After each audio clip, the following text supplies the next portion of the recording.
This last talk is about the Taiwan digital blockade. Please give Nina and Jay a warm ShmooCon welcome.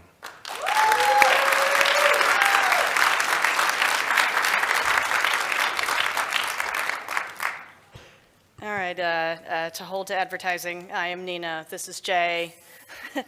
Some of us, you know me as Kitty, and so hello to the family that know me as Kitty, and I'm just super honored to be here as part of the final ShmooCon, so thank you to ShmooCon organizers, and thank you to my family and friends in the audience.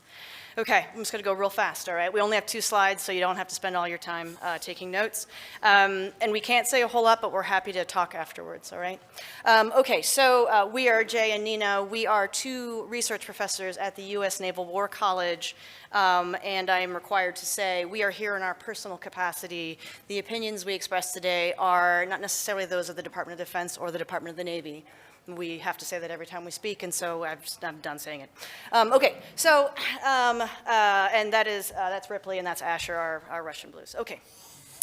A year and a half ago, myself and Jay and my friend Mike, we were all watching the Russian invasion of Ukraine, and we were watching the systematic attacks, and we were also observing this very unique phenomenon where the private sector, firms, service providers, and cybersecurity community became crucial in the capacity for President Zelensky to coordinate responses, in particular communications technology capabilities that allowed Zelensky to both communicate with his own citizens and military, and as also communicate with the international community in an effort to shape the narrative about what was going on inside that country against the attacks to communication that was going to try and isolate Ukraine from the rest of the world. So we decided to ask this question. We were talking, and I said, gosh, you know, we started to call this the Zelensky playbook. And I said, you know, I wonder, interestingly enough, we think about from the Navy, so we think about waterborne challenges, and so we thought, can the Taiwanese play this game? Is it the same lesson? Can we learn the same things from Ukraine, and can we transport them over to Taiwan? And so we ourselves are researchers on cyber stuff. We mostly work on military things, and so I said, okay, well maybe we should study this, right? And so we decided to do it, and I said, this is great, and I said, I have a terrible idea, and Jay said, I have an even worse one. Maybe we should play a war game. Because we don't know the answer, right? And I said, well, okay, that's great. And so Jay develops the game, and I say to myself, this is fantastic. And Jay goes, problem, Nina, we don't have the expertise. And I said, I have an even more terrible idea. You folks have the answer. And I said, I think it would be a pretty terrible idea if we designed a war game and then played it at Black Hat and DEF CON. And so we did. And I will say, before I let Jay get into the specifics, this community was fantastic in their response and all the complexities that it takes. I'm not going to de-anonymize my players. I promised my players that they could play anonymously, so they could play really hard and do whatever they wanted to, good and bad. But I will say that I think that there are some of those anonymous players in the room. I gave them the freedom to name themselves. If they decided they wanted to tell people they had played this game with us, they were allowed to, but I am not at liberty to divulge who played. I also happen to know that the winner of the war game is in the room. And that person is welcome to self-identify. And then as a final note, you can also tell who played the game if you manage to fish out of their pocket the official, unofficial challenge coin, which has the Formosan Taiwanese sun bear on one side. He's wearing a sash that says, don't fuck it up. And on the back is our organization, but it's an unofficial coin. So that's our secret. All right, so with that said, can Taiwan defend in the same way that Ukraine can? Jay. Thank you, Nina. Yeah, so before I get into the game, just in case you're not fully aware of the situation in Taiwan. So Taiwan, relatively small island nation, about 20 million people, about 100 miles off the coast of the People's Republic of China, who are very interested in sort of taking it back, right? And so Taiwan is large parts of it a very dense urban environment. very modern in terms of information communications technology, right? So lots of fiber, 5G. It's one of the most digitally connected populations on the planet. They are heavily reliant on subsea cables for their international internet, which is a vulnerability, but they are, kind of at the top of that sort of modern ICT environment. Their energy infrastructure, like most countries in the world, has got some challenges, right? But we have challenges too. And so it is a bit aging. 80% of their energy production is in coal and liquefied natural gas, 90% of which comes from off-island, all right? So that creates some problems.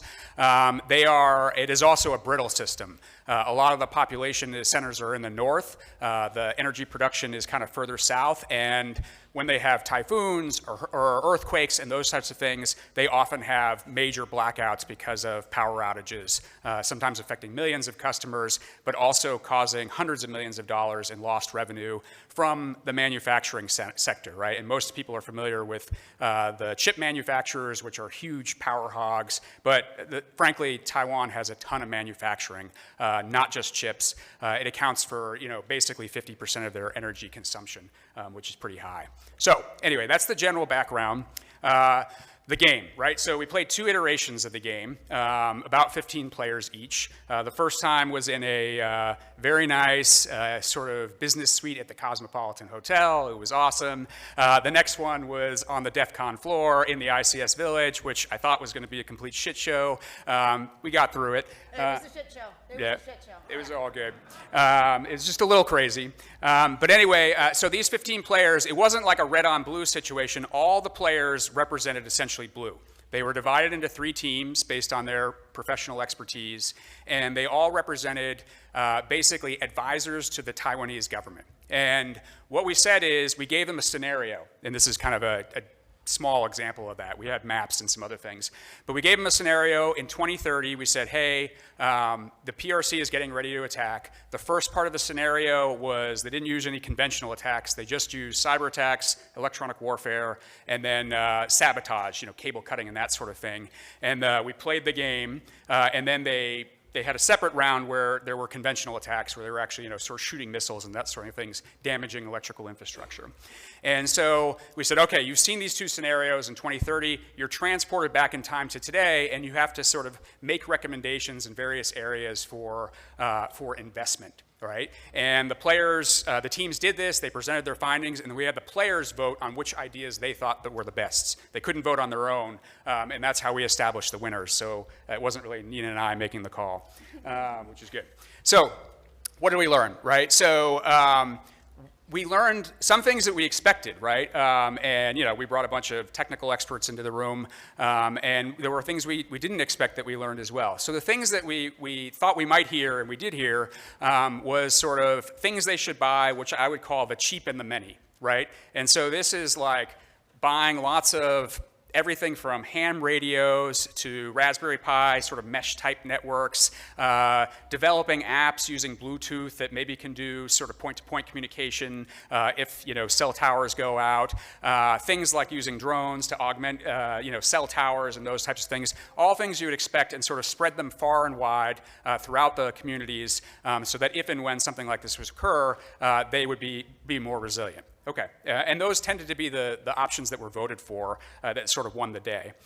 There was also a lot of discussion about what I would call bigger ticket items, essentially what we call stockpiling critical spares, right? So these were like things that cost in the hundreds of thousands to millions of dollars in terms of like the power infrastructure that you would need to sort of put back online, but also smaller things like batteries and fuel and stuff you would have to stockpile that could make things more complicated.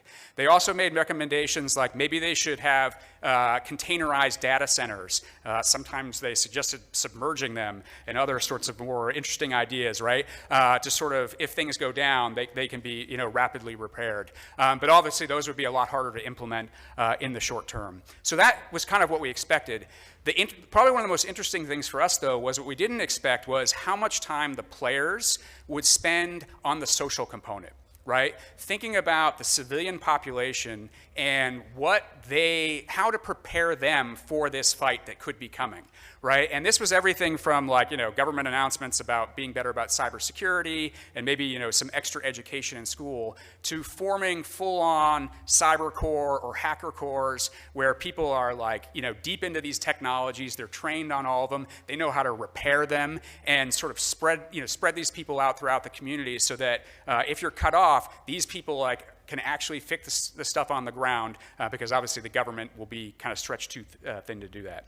There were also some interesting ideas that kind of ran counter to the spread it far and wide, which was, hey, can we concentrate this, right? Are there potentially places like our chip manufacturing sites and certain cultural sites where the Chinese would be less likely to attack? Can we concentrate our ICT and power infrastructure there, and with the hope that they wouldn't actually attack it and essentially keep you connected longer? So that was the story. I will turn it back over to Nina to kind of close us out. One last line. So this is a year and a half in. We need another year and a half. I don't know if it's Shmoo magic or not, but we, just being who we are, we need to be invited to go to Taiwan. That was always my intent. And I woke up Friday morning, my first morning at Shmoo, and there was an invitation in my email box. So